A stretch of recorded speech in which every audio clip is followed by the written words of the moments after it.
Petr Mrazek's name has been involved in trade talks all season, but a move that has just been made elsewhere around the NHL creates a bigger possibility that Petr Mrazek may get traded. We're going to be talking about that in this video, what the possibilities are of him actually getting traded, and where it will be to. So, before we get into all of this in this video, before we get into it, we know that 83% of you guys watching right now are not subscribed to the channel. So if you're looking for a spot to get all your news around the Blackhawks, you're in the right spot. Make sure to stay a while, sub to the channel. You don't miss out on any of the Blackhawks news. So this came out today from, many sources. Obviously, the daily waiver wire goes through. Everybody finds out on Twitter. And this came out that Antti Raanta of the Carolina Hurricanes has been placed on waivers. And Canes are exploring the goalie market. One thing that we've seen this year from the Hurricanes is that their goalies have struggled a lot. Now, they have not really had a consistent number one other than Antti Raanta because, Peter Kochetkov has been up and down the AHL. Freddie Anderson has been on the IR, but there's potential move that they want to get Petr Mrazek back onto this team. And a lot of people, are expecting some move to happen to Mrazek at some point this season, but will it be yet? That's what we're going to be talking about here today. This is also confirmed by Pierre LeBrun. The Hurricanes will likely be on the trade market for a goalie eventually, but nothing appears imminent at the moment. And I don't think the Blackhawks are, too ahead of the game on trying to get rid of Petr Mrazek. He's been their star number one goalie this season, and he's been really good. He's exceeded a lot of people's expectations this season. And, I don't think the Blackhawks are willing to get rid of him for too cheap and just not yet. So, Noah, what do you think about the possibility of Petr Mrazek getting traded from this Blackhawks team? Yeah. I mean, to Carolina in specific, I think he's pretty familiar with being in Carolina. Obviously, that's where he's played for a good chunk of his career. But, I mean, he's been really consistent on a really, really bad team. Obviously, we know how bad the Blackhawks have been and how inconsistent they've been. And he's kind of been their little shine of light, I guess, in between the pipes. So, I mean, obviously, Chicago's not going to be competing. So, try and unload him for maybe a third, maybe a fourth-round pick. Obviously, there's a lot of questions between Carolina, who they're going to have between the pipes as well. Obviously, the health of Freddie Anderson you touched on. There's a lot of candidates in the goaltending department, and I think Petr Mrazek is a good piece. Yeah, we've seen his name all over the NHL. Edmonton, now Carolina, and we've seen him with some other teams. The Leafs have maybe potentially looked on him again, but there's a lot of teams that are looking at Petr Mrazek, and I don't think the Blackhawks are too ready to make a move just yet. There's going to be teams that I think are going to be going after Mrazek. I think that the Blackhawks are going to be shopping Mrazek, but I don't think, like Pierre LeBrun said, anything is going to happen yet. But no, like you said, the stats of Petr Mrazek this year are pretty good. A 304 goals against average, that's a bit high, but a 910 save percentage in those games with those stats. That's solid. Yeah, that's very good. That just shows how many goals the Blackhawks let up, of course with all the injuries, the defensive absences, and there's nobody been healthy on this team all season. So having that good of a save percentage with a high goals against average, it just shows how many shots he's getting a game, how many he's saving, how good he's playing.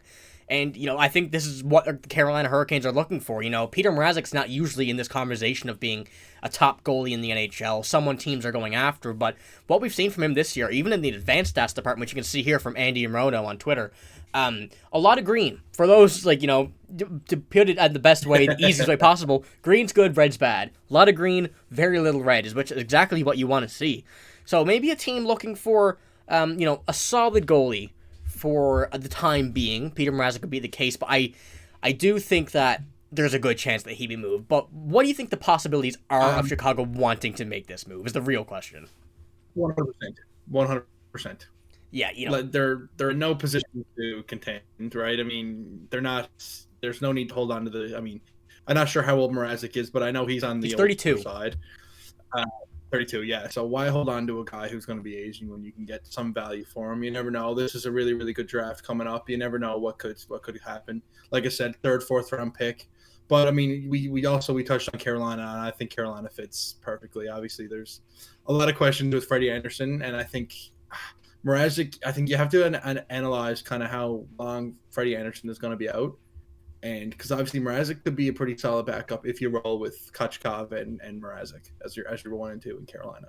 Yeah, and I've seen also a lot of Carolina fans, I should say, from the news about Antti Raanta, involving Petr Mrazek in conversations about being that goalie that they're looking to get from another team, whether it be now, whether it be down the road, whether it be at the trade deadline. But the Blackhawks are obviously in a bad spot. You know, they're not looking to win, go outright and win to get to the playoffs, but they're not looking to be bad. They're in that situation where they're looking for a top pick, but we've seen it with them getting Petr Mrazek from the Toronto Maple Leafs. They got the 25th overall pick and Mrazek for like the 38th, 34th or something, and that pick was Sam Rinzel. You know, that shows how good of a pick you could potentially get in return for something like that. And him being on a one-year deal, I think at a $3.4 million or 3.6, something along the lines of that, retain 50%. A team will definitely be willing to pay, you know, with a prospect, a higher pick in the draft, to get a goalie to put them over the edge going into these playoffs, because, you know, it's going to be stiff competition. Like you said, there's a lot of goalies open and available to get, but a lot of them are not going to be easy to get with the movement. You're going to have to give up a lot. We've talked about guys like, I don't even know right now, Carter Hart is one of them that we've spoken about a lot. UC Saros, but those guys are top-level goalies. I know on the Carolina front as well, there's kind of a stat that blows my mind, to be honest with you, and that's this one here. The highest save percentage in Carolina Hurricanes history with a minimum of 100 games, which, you know, is about a season and a bit. Petr Mrazek is third on that list behind Freddie Anderson and Kevin Weeks.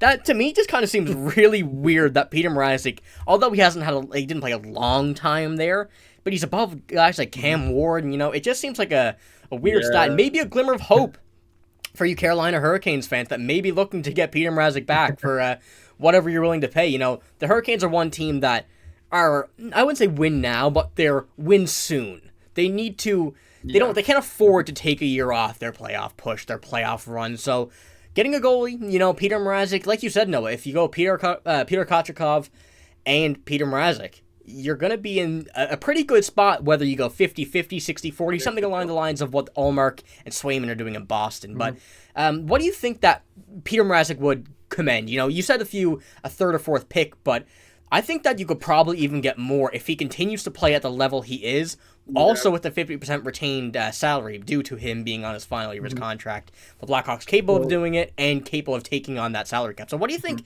they might get back in exchange, whether it be the Hurricanes or not? Yeah. What was the trade for the Leafs? It was the second rounder and Mrazek to move up. No, it was a first rounder and Mrazek to get rid of that contract, and a second rounder went to Toronto. So they got Sam Rinzel with a 25th overall pick, Petr Mrazek, and giving up a 32nd whatever pick. I think, I mean, with comparison to that, I could see a third or a fourth round pick and maybe a little bit of salary retention. You know, I think Carolina is fairly strapped with the cap. I know they're pretty crunched. So, I mean, a little bit of salary retention on Chicago. I mean, they have all the cap in the world. I mean, we've been saying that for forever. So, I mean, I don't think they would take back some cap, I think, for sure. To get a third or a fourth round pick, I think is what you're going to be looking at easily. Yeah, you know, it's going to be, I think at the minimum that, you know, whether this trade does happen or not, I think it would be a huge deal for the Blackhawks. You know, you give Arvid Soderblom that chance, which is kind of risky, but you would almost need to get a goalie in return, someone who can, like, maybe play a few games for the rest of the season, or you bring someone up from the AHL, which I don't think is what you want to do yet. So there's a lot to think about on the Mrazek front, whether a trade happens from him, it comes out of, you know, Carolina, Edmonton, wherever it may be. And the Blackhawks have a lot of thinking to do. Now, there's news about Antti Raanta, which is leading to his name coming up in conversation. So we'll be keeping tabs on this, whether it's Mrazek or not. But Mrazek's name will continue to be in the news regardless with the Carolina situation. So we'll be keeping tabs on all of that. And you should subscribe to the channel if you want to as well. You know, we tell us near daily, almost daily, pretty much daily Blackhawks content. So if you want to sub, make sure to do so. But that's all I got. I know, any final thoughts? No, I'm excited, man. It's getting to the busy time. February is the trade deadline, or March the trade deadline, so it's coming up. So getting exciting. And, you know, the first trade that happens, we're going to start to see them pile on when it gets closer to that time. So we'll be keeping tabs on all that. But thank you for watching. Hope you have a great day. See you later.